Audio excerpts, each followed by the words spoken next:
Welcome to CEF Insights, your source for closed-end fund information and education, brought to you by the Closed-End Fund Association. Today we will first speak with Chris Hayden, U.S. Chief Operating Officer for Georgeson LLC, regarding the importance of shareholder voting. A computer share company, Georgeson is a global provider of strategic shareholder engagement, proxy solicitation, and governance consulting services.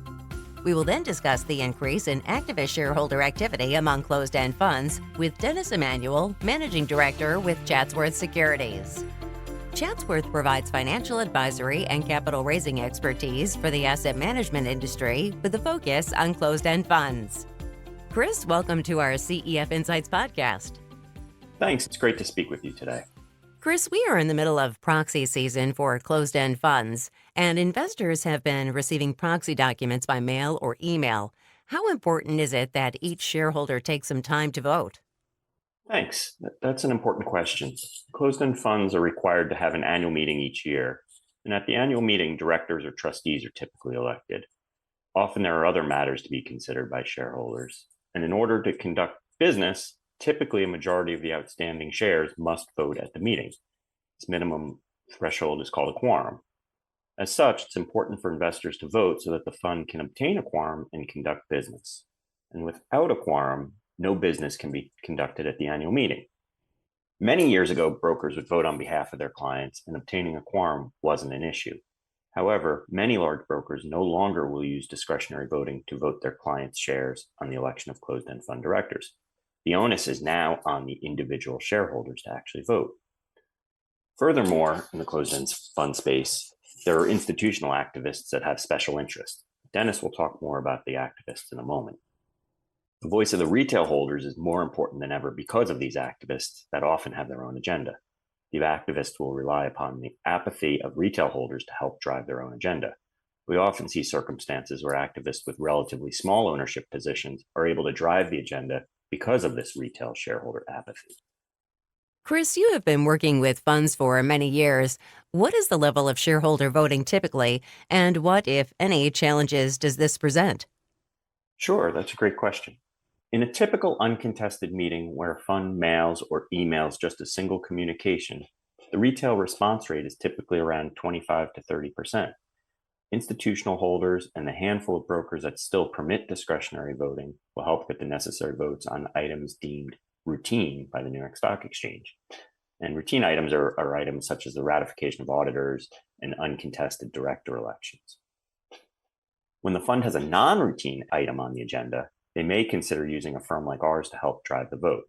We can typically increase the retail response rate to 50% or so using a combination of oral voting, i.e. when a proxy solicitor takes a vote over the phone, and also with multiple mailings and emails. However, when there's a contested situation, we are no longer able to take oral votes. This makes each vote that much more important. And again, an activist with a small position can affect change because retail holders often don't vote. What is the potential impact on the shareholders' investment if voting participation is limited? Sure, there are a couple of significant impacts. First, when shareholders don't vote, the costs for the fund and ultimately the fund's shareholders go up as the funds then need to send out multiple mailings and make calls to individual holders. Additionally, activist proposals may not be aligned with the interest of long-term shareholders, but the activists take advantage of what is often limited voter turnout to have an outsized impact on the shareholder vote and the resulting fund policy. An example of that would be when a group of activists with, say, 27% ownership can win approval of their proposals if only 53% of the shares vote. The remaining 47% of shareholders that didn't vote are subject to the will of a minority of the activist shareholders. The most important aspect of robust shareholder voting is that the fund is maintained and continues to operate in accordance with the interests of the true majority of investors. Ultimately, this protects shareholder interests. Chris, thank you for being with us today. Thanks. It was great to join you today.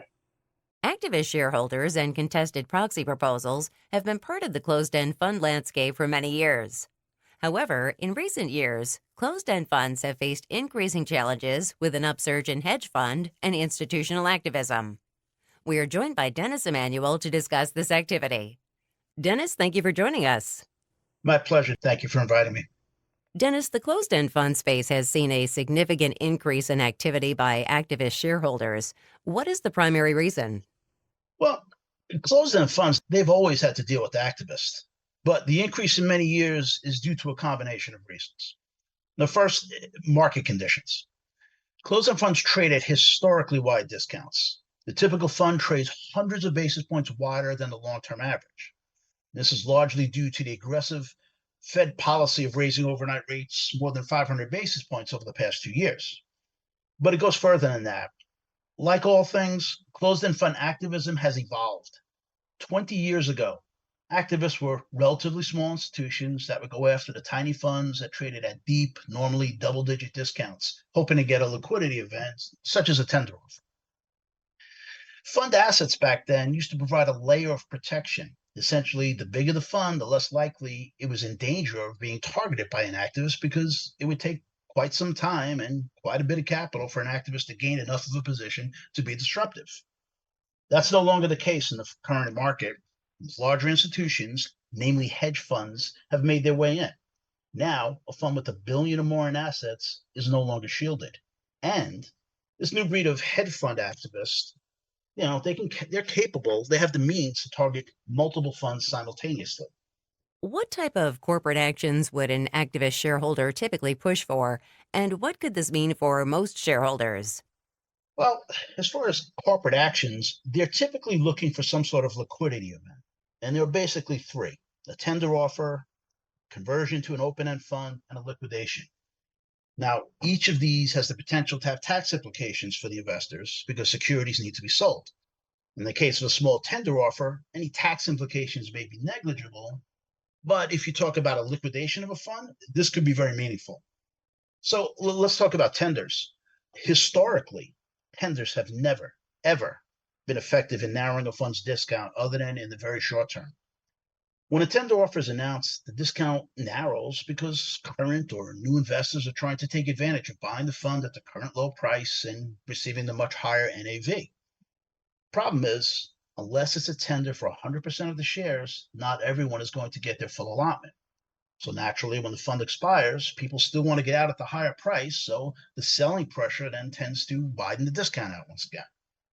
Meanwhile, depending on the size of the tender, securities will need to be sold, which can have a negative impact on a portfolio.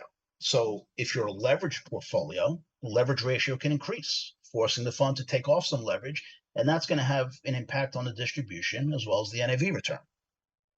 For a fixed income fund, and depending on the market rate environment, maybe not so much in today's environment, but reinvestment risk can creep into the portfolio.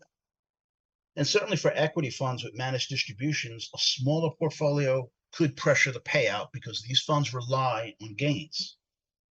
Conversion to an open-end fund, that can have negative implications on a distribution and its returns because if a closed-end fund is leveraged, they have to take that leverage off. Open-end funds cannot leverage. In either case, leverage or non-leverage, portfolio has to be managed a little bit differently to account to maintain some cash in case of redemptions. And having cash on hand could cause a little bit of cash drag. And speaking of redemptions, what we tend to see is that anyone that didn't want to be in the open-end fund, if they didn't get out and sell out before the conversion, they tend to redeem shares afterwards once the lockup period is over with. Now, with the final one, the liquidation, the biggest problems there are certainly tax related, but also the need to reinvest the assets in something, with a similar yield or investment objective. I'd also add that if you have a very large liquidation of assets, the cost associated with that could negatively impact NAV, and shareholder could be getting a lower NAV than they anticipated. Dennis, activist investors sometimes look to replace the board of directors with their own nominees. What is the impact of this kind of change if the activist is successful? Well, remember when I said that closed-end fund activism was evolving or has evolved? This never really used to be a problem, but the new breed of activists is bigger, more sophisticated, and taking advantage of what Chris mentioned earlier. Namely that many large brokerage firms no longer use discretionary voting to vote for their clients. And the roughly 25 to 30% that he had mentioned, that participation of shareholders, that's simply not enough. So there is an opportunity for activists to exploit. So what's the impact of this? Well, typically, if an activist is successful in placing their own nominees onto the board, they're looking for one thing, and they're looking to replace the fund advisor. Now, that can be a good thing if the fund is truly underperforming for a very long time. But how do you determine underperformance? Trading at a discount does not necessarily mean a fund is underperforming. Sometimes a category is just out of favor. I mean, I can point to several categories right now today that are trading at significantly wider discounts than the average closed-end fund. So if you're going to compare a fund's performance to its peers, which is really the proper way to do things, I'd like to see consistent underperformance for a very prolonged period of time before we start talking about replacing the management. But if replacing the management is a consideration, I think the prudent thing is to replace existing management with a team that has expertise in the fund strategy. And this is not what we've seen in the few instances where a management contract has been canceled and the activists end up managing the fund and changing the investment objective. Now, this is not in the best interest of a shareholder because they purchased this fund with a specific investment objective. And, this is just for the average investor, not a good thing. And when you think about it, all that's really occurring in these instances is the activists, how can I put this? They're opportunistically acquiring assets and at extremely attractive levels and mostly for their own benefit because now they'll own the management contract and the fees that go along with it. And they can all do this, very minimal effort. And then lastly, we've seen a few cases of this, and I can think of 4 off the top of my head. And let me use 3 because one of them happened at the end of the year. It's only been a few months, so I'll eliminate that one. But these other 3 funds still trade at big discounts, wider than the closed-end fund average, and 2 of them trade significantly wider than the closed-end fund average. Are you seeing any other issues caused by activists that are impacting shareholder voting on proposals for closed-end funds? Yes. Recently we've seen activist shareholders, they're looking to obstruct business of closed-end funds. Even if they have little to no interest in the fund itself, basically what they do is they initiate proposals or recommendations in opposition to the fund management, and it makes acquiring sufficient shareholder votes more difficult. Now, remember what Chris said earlier? When a proposal is contested, a proxy solicitation firm cannot take oral voting. This is just going to make things more difficult and increase the cost of mailings and potentially delaying the vote. And actually, we could talk about an example that's going on right now.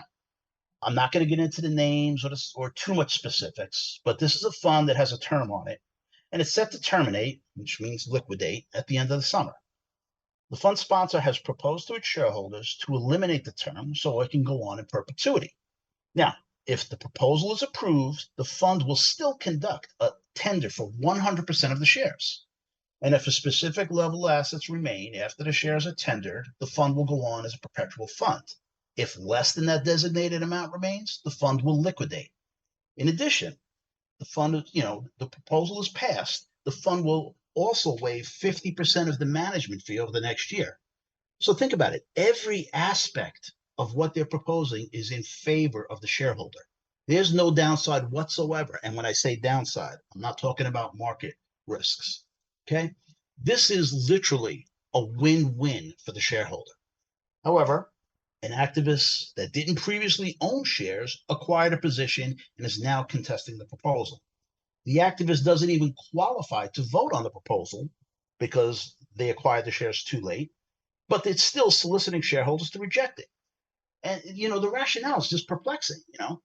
From an investment standpoint, there's little to gain. This fund has traded for quite some time now at a pretty narrow discount. So what's the motivation? All they've accomplished is increasing legal costs, prolonging the vote, which now has been extended a month, and no doubt confusing investors. So I would say, contesting for the sake of contesting does absolutely nothing for the average shareholder and is certainly not in their best interest. It's a negative side of fund activism. I hope it doesn't turn into a trend. But, I think the biggest takeaway here from everything I've said and certainly everything Chris has said, the average closed-end fund investor has to understand that your vote is important. It is very important. Don't ignore it. Don't rip it up because there are activists out there relying on you to do so that they can take advantage. Dennis, thank you for joining us today. My pleasure. Thank you.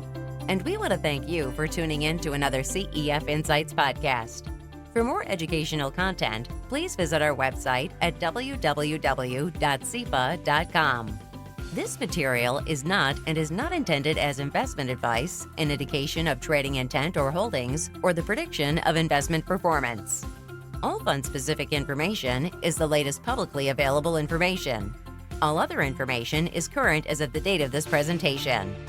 All opinions and forward-looking statements are subject to change at any time. Computershare and Chatsworth Securities disclaim any responsibility to update such views and/or information. This information is deemed to be from reliable sources. However, Computershare and Chatsworth do not warrant its completeness or accuracy. This presentation is not intended to and does not constitute an offer or solicitation to sell or a solicitation of an offer to buy any security, product, investment advice, or service, nor shall any security, product, investment advice, or service be offered or sold in any jurisdiction in which Computershare or Chatsworth is not licensed to conduct business, and/or an offer, solicitation, purchase, or sale would be unavailable or unlawful.